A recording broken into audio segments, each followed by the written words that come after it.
தக்காளி என்னடா இது?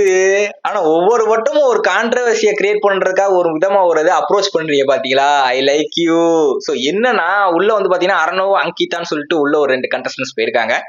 ஆல்ரெடி வெளியே வந்து பாத்தீங்கன்னா அவங்க மேல பெரிய பெரிய கேஸ் எல்லாம் இருக்கு. சோ ஆல்ரெடி வந்து இவங்க 2 பேத்துக்குள்ள ஒரு ரிலேஷன்ஷிப் இருக்கு அப்படின்ற மாதிரி வந்து அர்ணவோட எக்ஸ் ஒய்ஃபா இல்ல என்னன்னே எனக்கே தெரியல. நானே சர்ச் பண்ணி பாக்குறப்ப அந்த அளவுக்கு பெருசா எனக்கு எதுவும் கிடைக்க மாட்டேங்குது. அப்படி ஏதாவது கிடைச்சுன்னா நம்ம கமெண்ட் பாக்ஸ்ல போட்டுட்டு போங்க. வந்து பாத்தீங்கன்னா ஒரு ஆடியோ வந்து லீக்கேஜ் பண்ணிருக்காங்க. அது போன வருஷமே ரொம்ப பெருசா கான்ட்ரவர்சியா பேசப்பட்டது.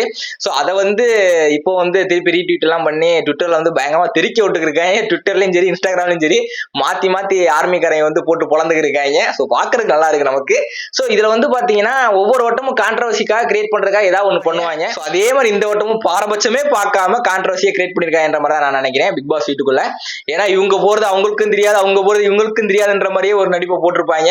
உள்ள வந்தோடனே நீங்களா ஐயோ நீங்க வருவீங்கன்னு தெரிஞ்சுச்சா நான் வந்திருக்கவே மாட்டேனே அப்படின்ற மாதிரி எல்லாம் ஒரு சில இதெல்லாம் பிளே பண்ணுவாங்க. சோ அதெல்லாம் பார்த்து யாரும் நம்பிடாதீங்க மக்களே.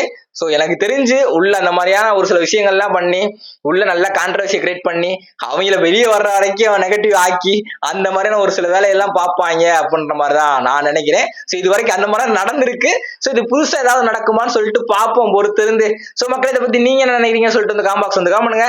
ஏதாவது அப்படி வேணும்னா யூடியூப்ல போய் சர்ச் பண்ணி பாருங்க. நீங்க வந்து பாத்தீங்கன்னா எனக்கு வந்து வெளியே வந்து நெகட்டிவ் இருக்கு, வெளியே நெகட்டிவ் இருக்கு, சும்மா நெகட்டிவ் யாராவது பண்ணுவாங்களா அப்படின்ற மாதிரி விஜய் சேதுபதி அவர் கேட்கிறப்பே நினைச்சேன்.